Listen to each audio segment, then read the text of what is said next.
ओम श्री शक्ति नमः। ओम श्री शक्ति नमः। ओम श्री शक्ति नमः। ओम श्री शक्ति नमः। ओम श्री शक्ति नमः। ओम श्री शक्ति नमः।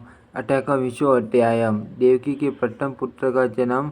वसुदेव द्वारा प्रतिज्ञा अनुसार उसे कंस को अर्पित करना और कंस द्वारा उस नवजात शिशु का वध। व्यास बोले, हे राजन, इसके बाद समय आने पर देव रूपिणी देवकी ने वसुदेव के संयोग से विधिवत गर्भ धारण किया। 10वां माह पूर्ण होने पर जब देवकी ने अत्यंत रूप संपन्न तथा सुडौल अंग वाले अत्युत्तम प्रथम पुत्र को जन्म दिया, तब सत्य प्रतिज्ञा से बनते हुए महापाप वसुदेव ने होनार से विवश होकर देव माता देवकी से कहा, हे सुंदरी, अपने सभी पुत्र कंस को अर्पित कर देने की मेरी प्रतिज्ञा आप भलीभांति जानती हो। महाभागे, उस समय इसकी प्रतिज्ञा के द्वारा मैंने आपको कंस से मुक्त कराया था। अतः हे सुंदर केशव वाली, मैं यह पुत्र आपके सचेरे भाई कंस को अर्पित कर दे रहा हूँ। जब दुष्ट कंस अथवा प्रारब्ध विनाश के लिए उद्यत है तो आप कर ही क्या सकोगी। अद्भुत कर्मों का परिणाम आत्मज्ञान से रहित प्राणियों के लिए दुर्गेय होता है। काल के पास में बनते हुए समस्त जीवों को अपने द्वारा किए गए शुभ अथवा अशुभ कर्मों का फल निश्चित रूप से भोगना ही पड़ता है। प्रत्येक जीव का प्रारब्ध निश्चित रूप से विधि के द्वारा ही निर्मित है। देवकी बोली, हे स्वामी, मनुष्यों को अपने पूरे जन्म में किए गए कर्मों का फल अवश्य भोगना पड़ता है, किंतु क्या तीर्थाटन तपस्रण एवं दान आदि से वह कर्म फल नष्ट नहीं हो सकता। हे महाराज, पूर्व पापों के विनाश के लिए महात्माओं ने धर्मशास्त्र में तो नाना विधि प्रायश्चित के विधान का उल्लेख किया है। ब्रह्म हत्या करने वाला, सर्वं का हरण करने वाला, सूरा पान करने वाला तथा गुरु पत्नी के साथ व्यभिचार करने वाला महापापी भी 12 वर्षों तक व्रत का अनुष्ठान कर लेने पर छूट हो जाता है। हे अनग, उसी प्रकार मनु आदि के द्वारा उपदेश प्रायश्चित का विधान पूर्वक अनुष्ठान करके मनुष्य क्या पाप से मुक्त नहीं हो जाता। यदि प्रायश्चित विधान के द्वारा पाप से मुक्ति नहीं मिलती है तो क्या याज्ञवल्क्य आदि धर्मशास्त्र पढ़नेता तत्वदर्शी मुनियों के वचन निरर्थक हो जाएंगे। हे स्वामी, होनी होकर ही रहती है। यदि ये निश्चित है, तब तो सभी आयुर्वेद एवं सभी मन शास्त्र झूठे सिद्ध हो जाएंगे और इस प्रकार भाग्य लेख के समक्ष सभी उद्यम अर्थहीन हो जाएंगे। जो होना है वह अवश्य घटित होता है। यदि यही सत्य है तो सत्य कर्मों की ओर प्रवृत्त होना व्यर्थ हो जाएगा और अग्निष्टोम आदि स्वर्ग प्राप्ति के शास्त्र संबद्ध साधन भी निरर्थक हो जाएंगे। जब वेद शास्त्रादि के उपदेश ही व्यर्थ हो गए, तब उन परमाणुओं के झूठा हो जाने पर क्या धर्म का समूल नाश नहीं हो जाएगा। उद्यम करने पर सिद्धि की प्रत्यक्ष प्राप्ति हो जाती है। अतः अपने मन में भलीभांति सोच करके कोई ऐसा उपाय कीजिए जिससे मेरा यह बालक पुत्र बस जाए। किसी के कल्याण की इच्छा से यदि झूठ बोल दिया जाए तो इसमें किसी प्रकार का दोष नहीं होता, ऐसा विद्वान लोग कहते हैं। वसुदेव बोले, हे महाभागो, सुनो, मैं आपसे यह सत्य कह रहा हूँ। मनुष्य को उद्यम करना चाहिए, उसका फल दैव के अधीन रहता है।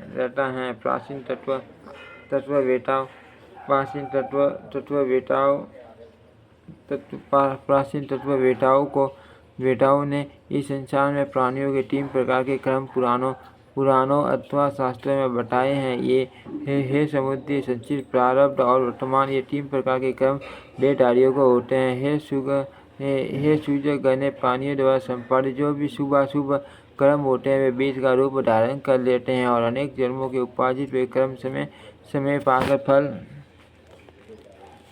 फल देने के लिए उपस्थित हो जाते हैं। जीव अपना पूर्व शरीर छोड़कर अपने द्वारा किए गए कर्मों के अधीन होकर स्वर्ग अथवा नरक में जाता है। सुकर्म करने वाला जीव दिव्य शरीर प्राप्त करके स्वर्ग में नाना विधि सुखों का उपभोग करता है तथा दुष्कर्म करने वाला विषय भोगजन्य यातना देह प्राप्त करके नरक में अनेक प्रकार के कष्ट भोगता है।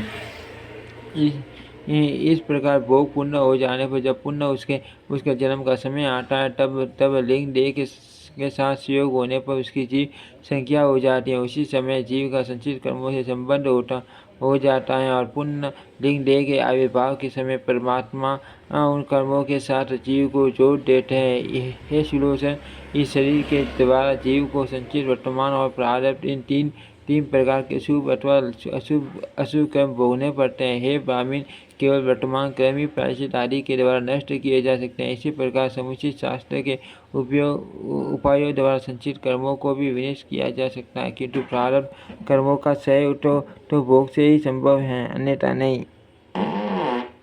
अतः मुझे आपके इस पुत्र को हर प्रकार से कंस को अर्पित कर ही देना चाहिए। ऐसा करने से मेरा वचन भी मिथ्या नहीं होगा और लोक निंदा का दोष भी मुझे नहीं लगेगा। इस अनित्य संसार में महापुरुषों के लिए धर्म ही एकमात्र सार तत्व है। इस लोक में प्राणियों का जन्म तथा मरण दैव के अधीन है। अतएव हे प्रिय, प्राणियों को व्यर्थ शोक नहीं करना चाहिए। इस संसार में जिसने सत्य छोड़ दिया उसका जीवन निरर्थक ही है। जिसका यह लोक बिगड़ गया उसके लिए परलोक कहाँ। अर्थ, हे सुंदर भाव वाली, यह बालक मुझे दे दो और मैं इसे कंस को सौंप दूँ। हे देवी, ये सत्य पथ का अनुगमन करने से आगे कल्याण होगा। हे प्रिय, सुख अथवा दुख किसी भी परिस्थिति में मनुष्य को सत्कर्म ही करना चाहिए। हे देवी, सत्य की परिपाटी रक्षा करने से कल्याण ही होगा। व्यास जी बोले, अपने प्रिय पति के ऐसा कहने पर शोक संतप्त तथा कांपती हुई मनीश्वरी देवकी ने वह नवजात शिशु वसुदेव को दे दिया। धर्मात्मा वसुदेव भी अपने पुत्र उस अबोध शिशु को लेकर कंस के महल की ओर चल पड़े। मार्ग में लोग उसकी प्रशंसा कर रहे थे। लोगों ने कहा, हे नागरिकों, इन मनस्वी वसुदेव को देखो। इस अबोध बालक को लेकर ये द्वेष रहित एवं सत्यवादी वसुदेव अपने वचन की रक्षा के लिए आज इसे मृत्यु को समर्पित करने जा रहे हैं। इनका जीवन सफल हो गया। इनके इस अद्भुत धर्म पालन को देखो जो साक्षात काल स्वरूप कंस को अपना पुत्र देने के लिए जा रहे हैं। व्यास जी बोले, हे राजन, इस प्रकार लोगों द्वारा प्रशंसित होते हुए वे वसुदेव कंस के महल में पहुंच गए और उस दिव्य नवजात शिशु को कंस को अर्पित कर दिया। महात्मा वसुदेव के इस धैर्य को देखकर कंस भी विस्मित हो गया। उस बालक को अपने हाथों में लेकर कंस ने मुस्कुराते हुए यह वचन कहा, हे शूरसेन कन्या, आप धन्य हैं। आज आपके इस पुत्र समर्पण के करते से मैंने आपका महत्व जान लिया। यह बालक मेरी मृत्यु का कारण नहीं है, क्योंकि आकाशवाणी के द्वारा देवकी का 8वां पुत्र मेरी मृत्यु का कारण बताया है। अतः मैं इस बालक का वध नहीं करूँगा। आप इसे अपने घर ले जाइए। हे महामते, आप मुझे देवकी का 8वां पुत्र दे दीजिएगा। ऐसा कहकर उस दुष्ट कंस ने तुरंत वह शिशु वसुदेव को वापस दे दिया। राजा कंस ने कहा कि यह बालक अपने घर जाए और सकुशल रहे। तत्पश्चात उस बालक को लेकर सुसेन पुत्र वसुदेव प्रसन्नतापूर्वक अपने घर की ओर चल पड़े। इसके बाद कंस ने भी अपने मंत्रियों से कहा कि मैं इस शिशु की व्यर्थ हत्या क्यों करता, क्योंकि मेरी मृत्यु तो देवकी के 8वें पुत्र से कही गई है। और देवकी के प्रथम शिशु का वध करके मैं पाप क्यों करूं। तब वहाँ विद्यमान श्रेष्ठ मंत्रीगण साधु ऐसा कहकर और कंस से आज्ञा पाकर अपने घर चले गए। उनके चले जाने पर मुनिश्रेष्ठ नारद जी वहाँ आ गए। उस समय उग्रसेन ने पुत्र कंस ने श्रद्धापूर्वक उठाकर विधिवत अर्घ्य पाद्य आदि अर्पण किया और पुनः कुशल क्षेम तथा उनके आगमन का कारण पूछा। तब नारद जी ने मुस्कुराकर कंस से यह वचन कहा, हे कंस, हे महाभाग, मैं सुमेरु पर्वत पर गया था। वहाँ ब्रह्मा आदि देवगण एकत्र होकर आपस में मंत्रणा कर रहे थे कि वसुदेव की पत्नी देवकी के गर्भ से सुश्रेष्ठ भगवान विष्णु आपके संहार के उद्देश्य से अवतार लेंगे। तो फिर नीति का ज्ञान रखते हुए भी आपने उस शिशु का वध क्यों नहीं किया।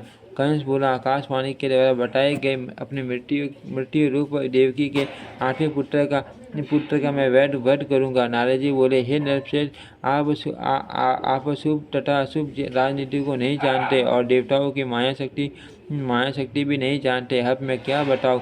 अपना कल्याण चाहने वाले वीर को छोटे से छोटे शत्रु की भी उपेक्षा नहीं करनी चाहिए। गणित शास्त्र की सम्मेलन क्रिया के आधार पर तो सभी पुत्र आठवें कहे जा सकते हैं। आप मूर्ख हैं, क्योंकि ऐसा जानते हुए भी आपने शत्रु को छोड़ दिया।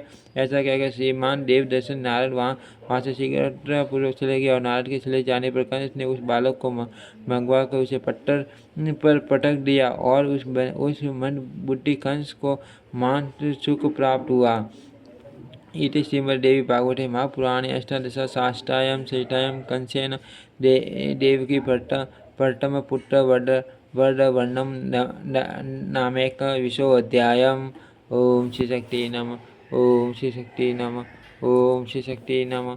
ओम श्री शक्ति नमः।